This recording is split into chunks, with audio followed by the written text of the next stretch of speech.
This is Brownsville Radio 95.3. We've got a special guest with us today talking about a special person. Everyone knows Robert Rooks. Everyone knows Robert Rooks. He's the voice of the Tomcats, almost the voice of Ole Miss. That's who. Do you follow Ole Miss? I went to Ole Miss, that's right.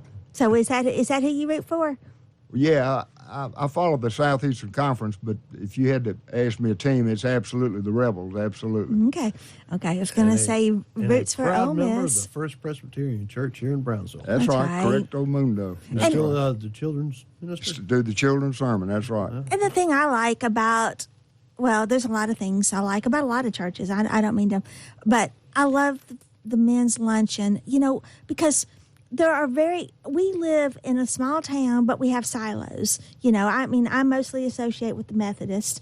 And that's the great opportunity for men from different persuasions, from different churches to come together and really, really, it's a wonderful sense of community that I think you started.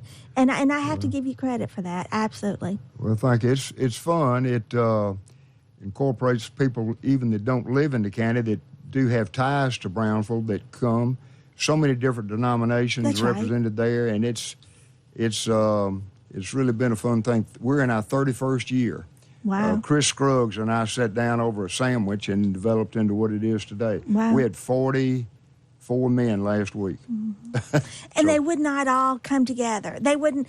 It's an opportunity to see people that you wouldn't see otherwise, and that's what makes it so great. And for years, who's been a faithful member of that group? The person we're honoring today, and that's Gordon Perry. That's right. Gordon Perry has done so many things in and around Brownsville and Haywood County. It's hard to hit them all, and we'll touch on some today and recollect, maybe jog your memories, and some you may not know about. But he's a special person, and I thought about that, Art. Here I am, he's older than I am, and you think, well, Robert, why are you referring to him as Gordon? Uh-huh. Look like you'd call him Mr. Gordon or Mr. Perry. Well, that's the genuine relationship that Gordon would have with people, and he and I had. If we got in the car and we'd ride and go to a ball game, we just chatted like we were classmates. That's right. He had no pretension. I love that about him. He was. There's some great adjectives you could throw on Gordon, and everybody starts with energetic. I mean, he was a ball of fire from, I guess, the moment he was born until the day he died. He just did a lot of things, but he did them right. But he did it, nothing to reflect back on Gordon. That's right. He cared for us. He loved Brownsville. He loved his family. He loved God. He loved people. He didn't have an ego. He really didn't.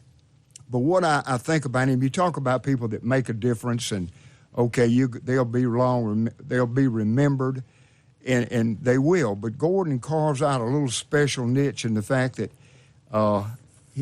we're not going to forget this dude. He did things that changed our lives forever. Right. You're right. When I talk about touching people's lives, I always, in our men's Thursday group last week, we really had the program centered around Gordon Perry. And we're talking about, Gordon touched a lot of lives, and Kent Moore spoke up and said, yeah, he sure did. He paddled most of us in here. That's touching us with a heavy hand. But that's the cool thing about it. He could spank you, discipline you, which you probably needed, he got a hold of me one day too because I did something in study hall, and but because of that, you walked away and you became just as good a friend. You didn't despise him or dislike him. You grew fond of him, but he did it in the right way. That's right. Carlton and I were just talking, and Carlton said, he didn't want to run up on Gordon Perry in the hallway when he was in school, but he did it such a great way. So certainly we're going to miss Gordon Periann in a lot of ways. He did something. He was he loved the country. He was a patriot. Served in the Army. So anyway, that's what we'll talk about today. I thought about it, and we'll do a little timetable too. People may not know he was born in 1936. And when I say the word Tigrit, you've heard of it maybe. You think, well, where is Tigrit? And the first thing you might think about is a school, a middle school in Jackson, Tennessee. Well, but that doesn't relate. Where we're talking about is where his mom and dad raised 10 children, and one of those was Gordon Perry, and Tigrit is in Dyer County. It's in the south east corner of Dyer County. So when you go down 412, you go within a couple of miles of Tigrit before you get into Dyersburg. But Tigrit's Dyer County. He grew up there, and I asked Kevin, I said, well, what brought him to Brownsville? Yeah.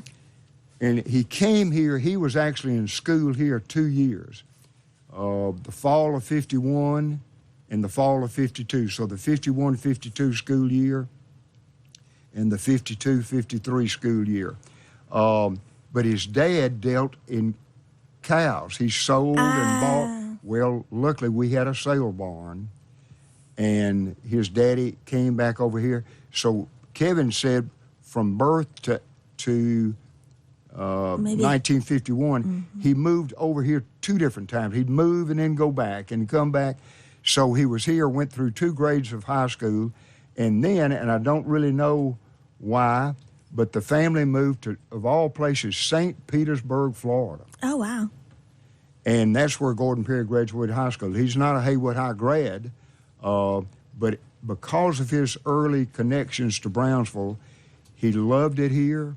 His heart remained here, even though he was living in St. Petersburg. And throughout his years, he worked his way back here. But he graduated high school at Boca Ciega High School in St. Petersburg in 1955. Then he wasn't through with what he was going to do, didn't have anything, didn't have any scholarship offers, played football, little soccer, baseball, everything at St. Petersburg, track, and excelled in those sports, but nobody looked at him, and he came up and went to Hines Junior College in Jackson, Mississippi, and for 1 year, and played football and ran track there, and then still nothing was going on. He thought, what am I going to do? So we went back to Florida, and he wrote a letter to a guy. The head coach at Murray State at that time was a guy named Jim Cullivan. Well, Jim Cullivan served our country in the Army with a guy named Jack Haynes. Well, Jack Haynes was the football coach in Brownsville when Gordon was here as a freshman and a sophomore. So he wrote this guy Cullivan. Gordon doesn't know Cullivan, and Cullivan ain't got a clue who Gordon Perry was. And he wrote him, and he just said, I used to live in Brownsville and played for a guy you served in the war with, not in the war, but in the service, Jack Haynes. And he got a reply. He said, well, come up here and we'll talk about it. So Gordon Perry, with $300 in his pocket, that's all he had, he hitchhiked. Oh, wow. People talk about wanting to do something. He was determined, and he grew up. His dad was a hard-working guy and made all his children work hard. So Gordon knew what the work effort was, and he got on the side of the road and hitchhiked from St. Petersburg to Murray, Kentucky. Oh, wow. Made it up there, proved his worth, got a 4-year scholarship, played tight end up there. So Gordon was all his years, he loved sports, but he was a racer. He was a Murray State racer from day one. That guy gave him a chance, and that got him on the road. He left Murray State. He got a master's degree while he was there, a Bachelor of Science degree, and then a master's degree. His first job was at Trigg County, a little town called Cadiz, C-A-D-I-Z, just over the line, not far from Paris, Tennessee. That's right. Above Land Between the Lakes. But he was the head football coach at Trigg County for 3 years. And he turned that football program around. Before he got there, they'd had 30 years of losing records. In Gordon Perry, they won 7 games, lost 3, and tied 1, and he was there for 3 years. So that'll get you a little idea of, we'll pick up, I don't know if we need to take a break. We want to keep moving. All right, go ahead. I was going to tell you that when I moved here in '89, I lived in the townhouse that Mr. Gordon and Miss Carolyn owned. That's right. And of course, he was gone because he'd already been deployed, and I guess that's the word. And I remember I didn't know him from Adam's aunt. And I remember Miss Carolyn telling me, she said, "Oh, I worry so much about Gordon." Said, "I know right now he's sweeping the desert." That's right. He didn't want all that sand. Hey, you're right. And that was a strange thing. Here's the principal of our high school, and this guy running so much of what goes on here. And a little story there, too. I mentioned Kent Moore's name again, but Kent Moore was in the Guard. Gordon was in the Guard, and Gordon thought, "I'm just going to get out. I've been in here long enough. I'm going to retire and just get out of the Guard." And Kent said, "No, Gordon, you need to stay until you get your 20 years up. You're going to miss out on some great retirement." So he talked Gordon into staying in the service. When he did, then next thing he did, they got activated and sent to Desert Storm in 1990, 1991. So I don't know how Gordon felt about that, but I think he stayed long enough to get this retirement, but he had to go over there and, as you say, sweep the sand. That's what he did for 2 years. I sent him 24 toothbrushes while he was over there, and he got them. I thought, well, who knows where they'll end up, but I think he got those toothbrushes. But he did so many things for our county. And people think about, when you think of Gordon, you think of athletics, and you think really of football. Well, his heart was as much for track as it was football, but all sports. But let me tell you what came number one. And that was education.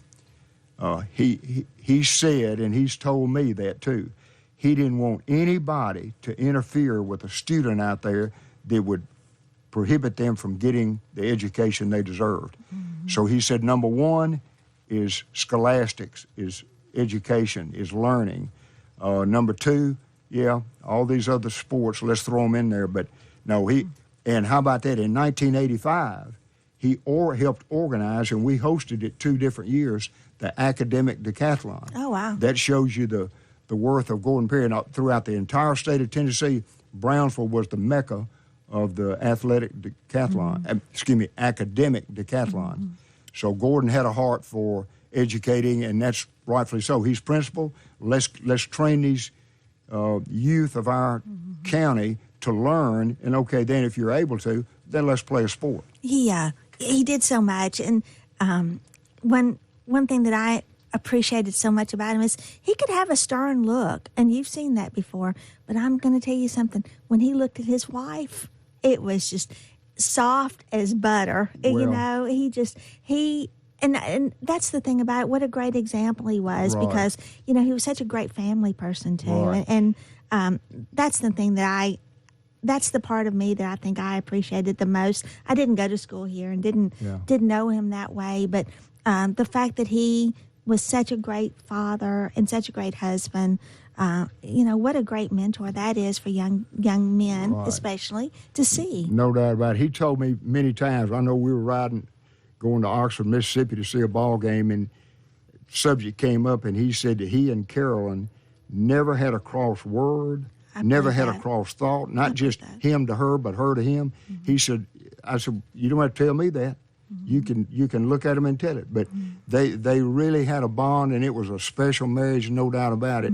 They he said, just fit like glue. It just perfect. That's Gordon Perry. That's exactly loved his family. Right. Loved his family. So we're going to find out more about Gordon and all the ways that he interacted with people. And as Robert said, we're talking to Robert Rooks, made a difference in people's lives. And, at the end of the day, that's what you want. You want to leave this world better than you found it. Football gets talked about. I'm going to switch over to track, and I'm going to list and name some people that Gordon Perry coached in track. Y'all listen up. Your name may be in there. Oh, okay. That's a great tease. This is Brownsville Radio. We'll be back after the break.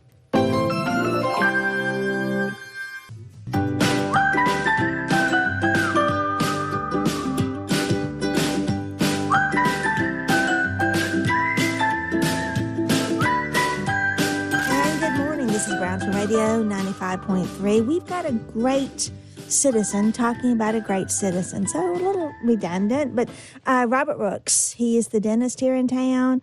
And also, I was telling him, not trying to give him a big head, but, he is someone that loves Haywood County and champions its identity. He makes it what it is, and we appreciate him as well. And there's no one better that can give a tribute to Coach Gordon Perry than Robert Rooks. So we thank you for being here today and for sharing with us some of your memories. Well, thank you for that, but you sugarcoated that a little too much. But, No, but let me tell you, I'm going to mention some names. I looked back through some notes I had in some yearbooks. Here's some people that we would know. Some are still around here, some have moved away, some are gone. But these are track people that helped Gordon Perry. I tell you what he did. He coached the track team here at Haywood High School for 6 years. The Haywood High track team, 5 of those 6 years, won the district title. Oh, wow. So Gordon Perry, he loved track, and he knew track. So he coached these guys, and they did great. And here are some. Jim Moore, he was a sprinter. Stephen Martin, middle distance runner. Bobby Joe Seals, Stephen Martin lives here. Bobby Joe Seals lives in town. Bobby Joe he did some of the sports I don't know how you do. Pole vault. Oh, wow. High jump. Jesse Cannon was a middle distance runner. Danny Stoppenhagen was a long distance runner. Benny Klutz ran the hurdles. Jim Livingston, a middle distance runner like Stephen Martin. Jim lives here. Larry Livingston's here. Larry was a great long-distance runner. Galen Hill threw the shot put. Tom Sanford threw the shot. Gene Claiborne was a sprinter. Mike Taylor, long-distance runner. Charles Perkins qualified for the state in middle-distance running. Lloyd Bond was a sprinter. Jerry Owens, Eugene Turner, all sprinters. James Brown. Sammy Stanley threw the shot put. John Willis threw the discus. Scott Turner was a middle-distance runner. George Williams, Reynolds Jarman, Ricky Fowler was a long-distance runner. Johnny Owens could do it all. Johnny, huge guy, played tackle, but he could run the 100-yard dash, and he could throw the shot put and the discus, and he could throw people if he wanted to. But Johnny Owens was a great football player, but also in track too. Jerry Tolliver, Robert Cannon was a middle-distance runner. Harry Badua was threw the shot put. Larry Badua threw the discus. James Tilden Haynes, long-distance runner. Eddie Farrell was a runner. Wiley Harwell, sprinter. Steve Stutes, absolutely a 100-yard dash, 220-yard dash man. Oh, wow. Lee Brummett, long-distance runner. Jerry Stutes. Hoyt Hayes, long-distance. Bobby Thomas threw the shot put. Danny Presley, a sprinter, and Ricky Vestal. So there's some people you might have heard about, may know, but Gordon Perry coached every one of them, and they were successful in what they did, winning, like I said, out of 6 years, they won 5 district championships.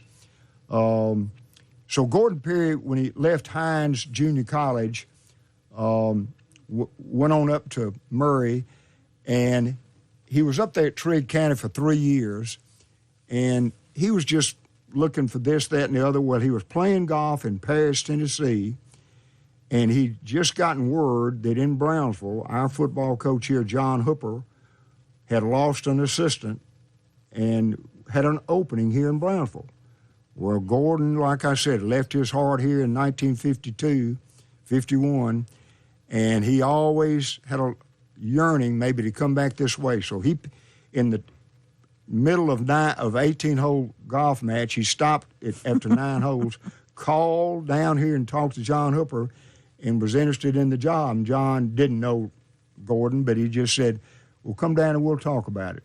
And Gordon Perry came to Brownsville and never left. Now, the reason that and what year was that? That was 1966. Okay. I didn't say what year, but that's right. That was he coached at Trigg County 63, 64, 65. And then the rest of his days brought him here. But Richard Ross had been an assistant coach here for 11 years. Well, the head coaching job at Jackson High School opened up, and Richard went to Jackson and coached at Jackson High School, and that left John Hooper the only coach here. Babe Felker was the only assistant. There were two of them. So they needed a third one, and Gordon Perry came. Evidently, John Hooper liked what he saw, and Gordon Perry brought all this enthusiasm. And he was on. I was just a sophomore, fall of 1966, and Gordon would work with the scrubs. That's who we were on that side, and John Hooper would be with the varsity. And he just got us going and made us do so. And I'll tell you this, Gordon Perry's first 4 years here. Now, he's not the head coach, and you had to have players and you had to have a great head coach. But how about this? In Gordon Perry's first 4 years here, we won 39 games and lost 2. Oh, wow. Wow. So I would say we were successful. And during that time, Haywood County now has been playing football for 114 years. Well, during that segment, while Gordon was here, we won 29 football games in a row.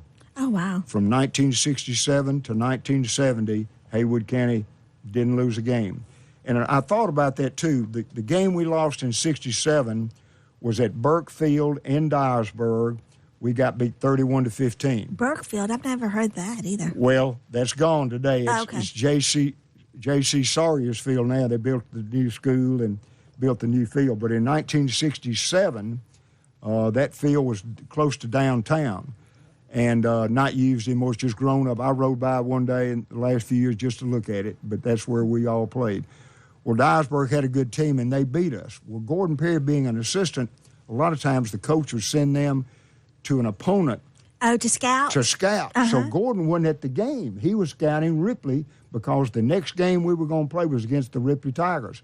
So Gordon wasn't there, and he finished up, and he came back and caught us before we left the field. And he thought, Haywood was going to win again. We just kept winning, and we lost the game. He said, how did that happen? Well, some of it, I guess they were better, but we just...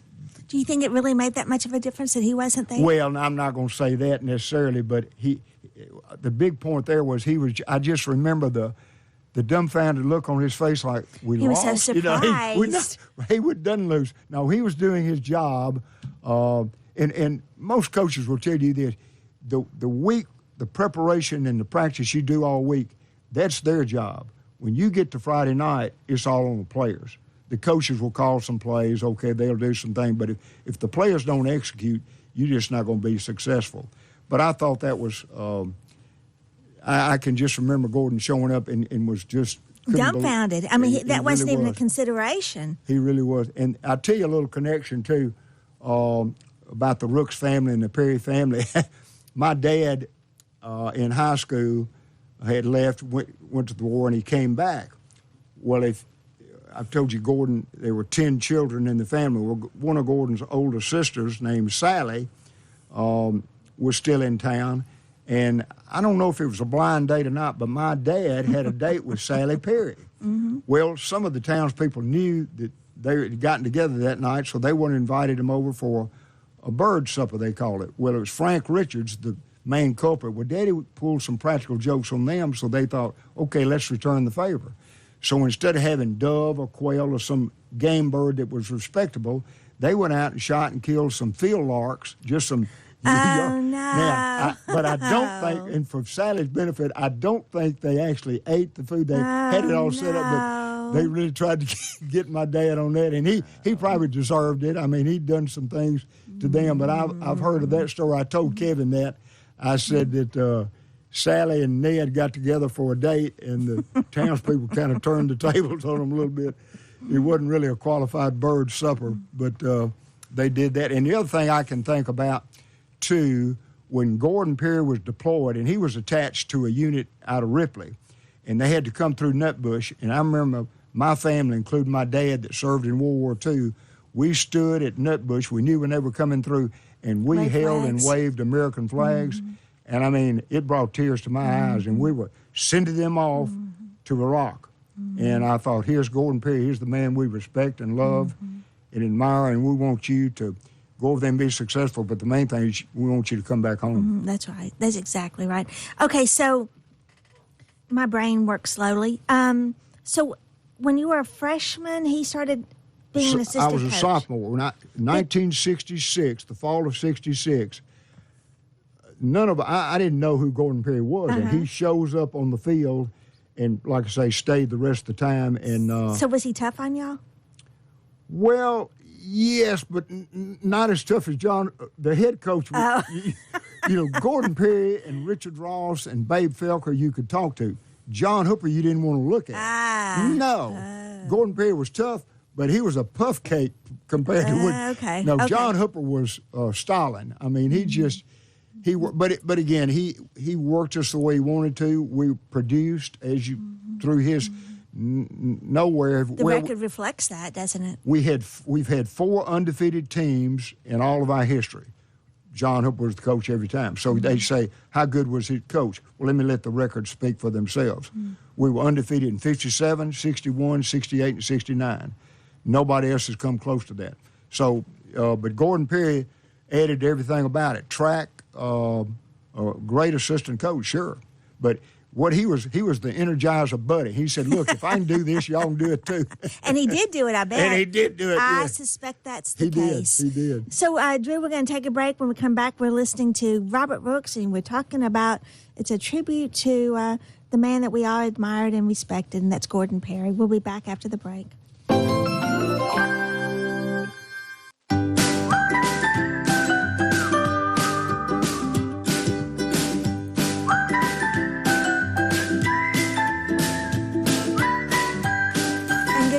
Brownsville Radio 95.3. It is Tuesday morning. We're listening to Robert Rooks make us smarter and help us appreciate more who Gordon Perry was and all the lives he touched and all the people that he truly made a difference in, both athletically, sports, but even me, and I obviously didn't know him in the sports realm or even in a educational realm. I was grown when I met him, and but I'm going to tell you, when you met Gordon Perry, you never forgot Gordon Perry. That he made an impact, he touched your life, and he truly, and I think the basis of it, and look, I'm going to credit it to being a Christian, but he truly cared about people.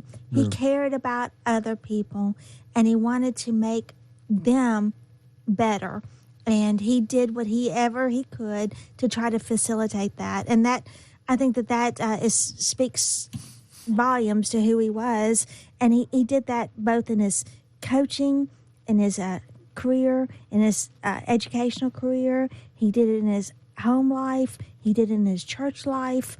All the aspects that make people a well-rounded person. He had that one goal. And, you just... You're going to talk a lot, and you have talked a lot about his success on the field, and I don't discredit that in any way, but man, there's so many ways he was successful, so many ways. Yeah, we won't cover them all today. There's some I don't even know about or maybe forget about, but that's what I don't want us to do, and that's why we're here today is carry on his legacy. And I'll mention this to our listeners too, that Al Claiborne, who played football under Gordon, and Al graduated in 1970, lives in Virginia today. North Carolina today. But Al put together a pretty neat piece. Al recorded halftime of last Friday night's game, Haywood County Lakeland. That you and Greg Van Story did. That's right, that Greg and I did. He recorded the audio there. So we used that audio as the backdrop and had pictures from Murray State, from Haywood High School, of Gordon Perry. So they're just still photographs that rotate through. That you hear the music, the audio. Dialogue audio in the background, and he's put that on YouTube. So if you go to Gordon Perry, I think if you just type in Gordon Perry, it'll pop up. But Gordon Perry Legend, I think he called it. You can see that. And I thought that's pretty good. So the folks that didn't get to hear it that night, some of the similar topics we talked about today, but some not. Mm-hmm. And Greg Van Story threw in some great, and let me mention that to you too, folks, that not only today we're talking about Gordon, but let's come celebrate his life Thursday night. That's right. From 5 o'clock to 7 o'clock. Well, 5 o'clock to whenever, but about 6:30, a few of us will talk and share remembrances of Gordon Perry. All of this happens at the football field, and we'll sort of move over closer to the Gordon Perry Fieldhouse is where it will take place. And it'll be a time to see the family, Kevin and Shane and the group, and just reflect on Gordon Perry. But that'll be a celebration. Wear your purple and white, dress casual, or wear purple and white. That's Thursday night at the football field, 5 o'clock. And then the service for Gordon Perry will actually, the memorial service will be 11 o'clock at First United Methodist Church, and that's on Friday the 19th. There will be a short visitation right before the service. Beginning at 10, I believe. At 10 o'clock. So you'll have opportunities this week, either Thursday night or Friday morning or both, if you want to do that too.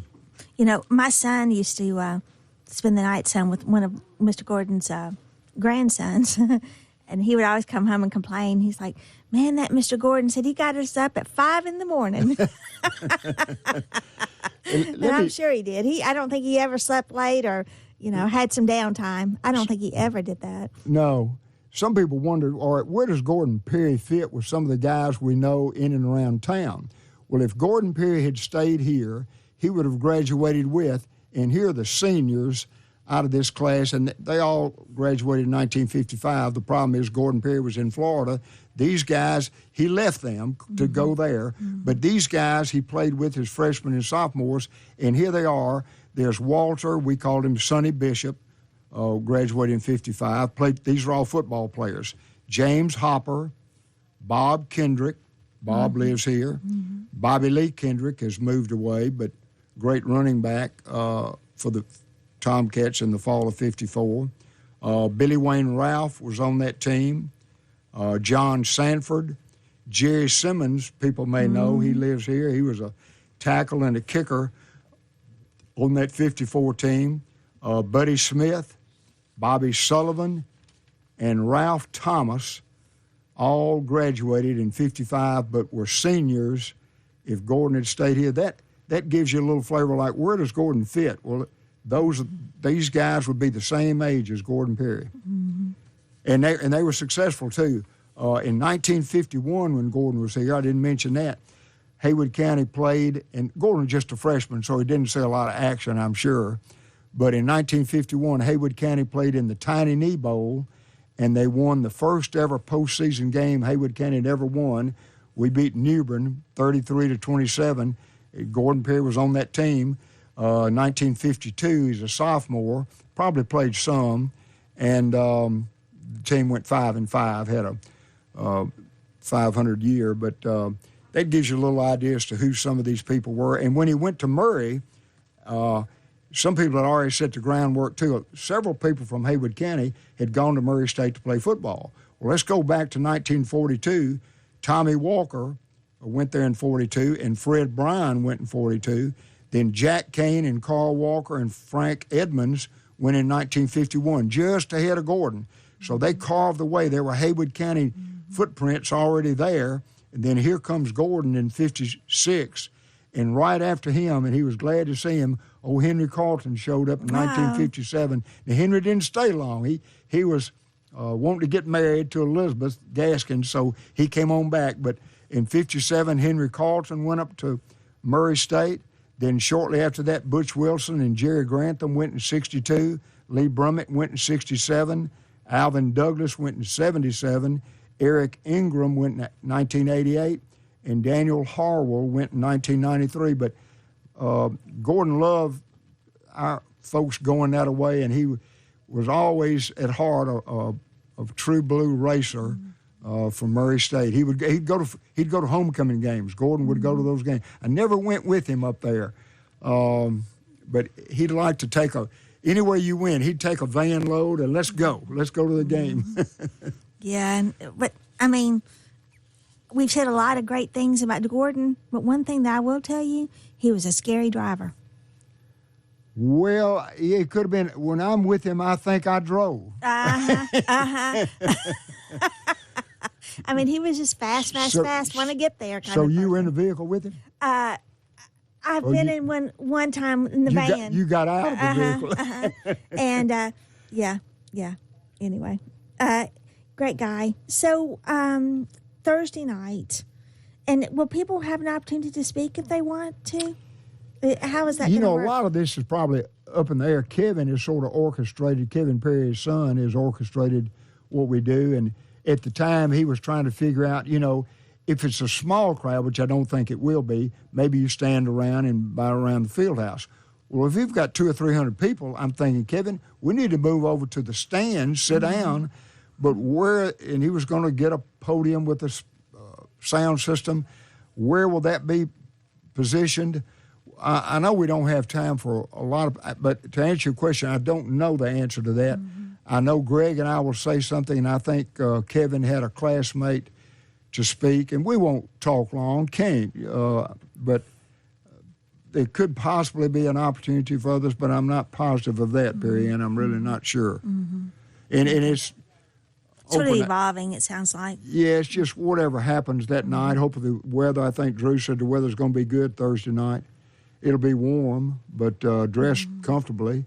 And, Robert, and I don't mean to take away from the history, but he continued his legacy continued even after he left Haywood High School, and certainly coaching and things such as that. I mean, he continued throughout his, I'd say, into the last maybe 3 or 4 years, really making an impact on people. That's what people, it wasn't just he did great things a long time ago, but he continued to do great things. Yeah, and I think about, just the way he did it, and I think it was the perfect way. I mean, it's the way I would have done it. It's the way my dad would have done it.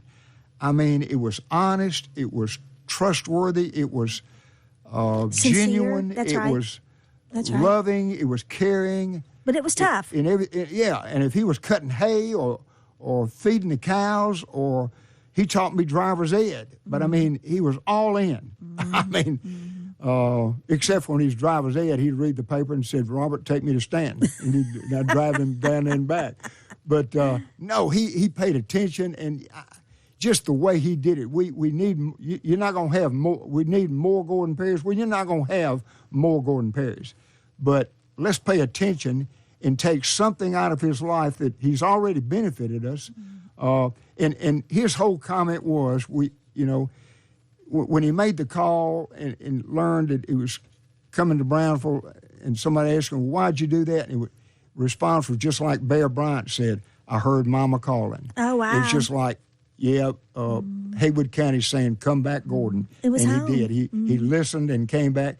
His heart never left here. And, I always, you think of these people that have gone, I think about Alan King. Well, you think he's always going to be 50 years old. I know. And I think Gordon Perry, well, he's just 60 years old. Well, he was 88. He would have been 89 in the middle of December. And I'm thinking, where did this time go?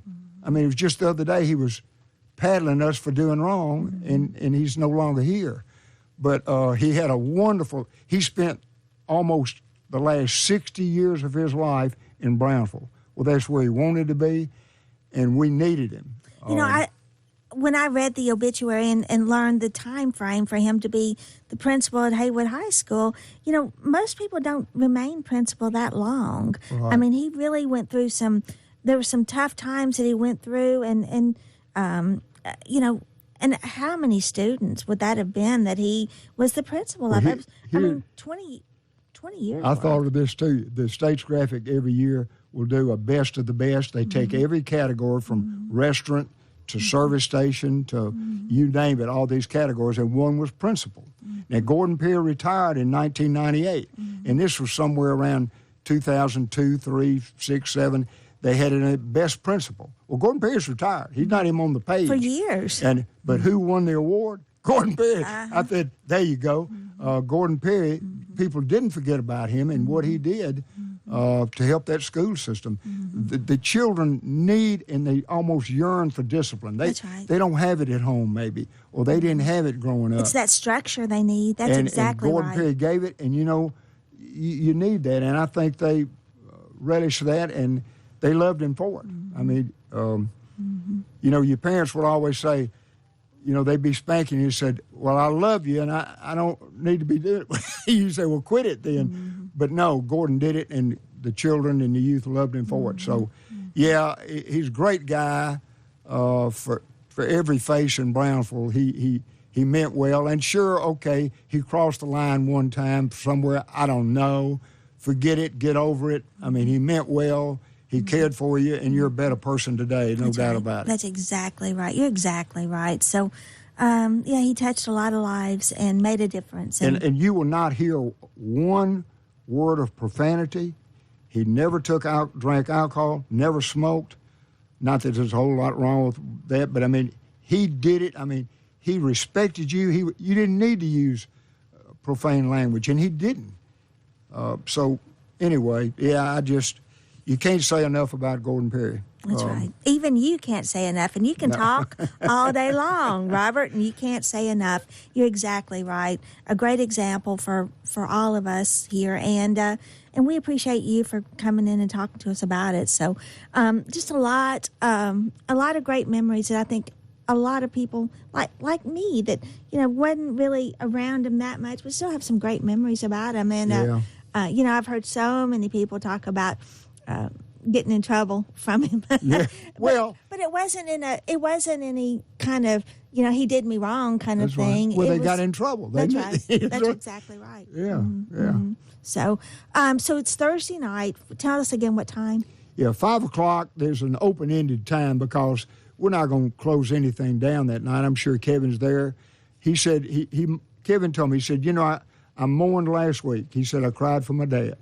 Well, we all did. And this is a week of celebration. Mm-hmm. So Thursday night, come celebrate, relate the stories, even if it's just in a group of 5 or 6 in a little huddle there at the football field. But it'd be at L.Z. Hurley Field, and it'll start at 5 o'clock. And some of us will speak, but it'll just be a fun time of celebrating and renewing the life we know about and reliving some of the stories about the events. And some of them I don't know about Gordon, but I was around him enough, and he helped all of us as freshmen and sophomores coming through 66, 67, 68.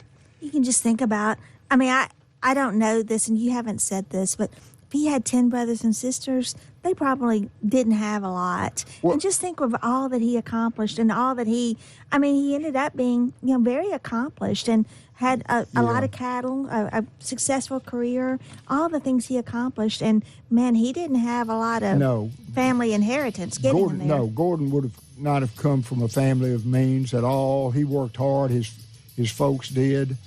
And, he made what he had. That's exactly right. And he made it because he worked hard every day. He needed a work ethic. And he didn't expect anything of others that he wasn't willing to give himself. Perfect. That's exactly right. Yeah. So, anyway, Drew, thank you for being with us and helping us. Robert Rooks, I sure do appreciate you. You did a great job and sort of helped us learn more about this man. Well, and don't forget, on Friday night, the Tomcats play Munford, and let's beat Munford for old Gordon. And it's going to be a hard game. This could be one of the toughest games this year, but it's a non-region game, 7 o'clock Friday night. And the Tomcats, as Drew said, we're going to put them in a box with the Cougars. We want the Tomcats to come out victorious Friday night. Let's do it for Gordon.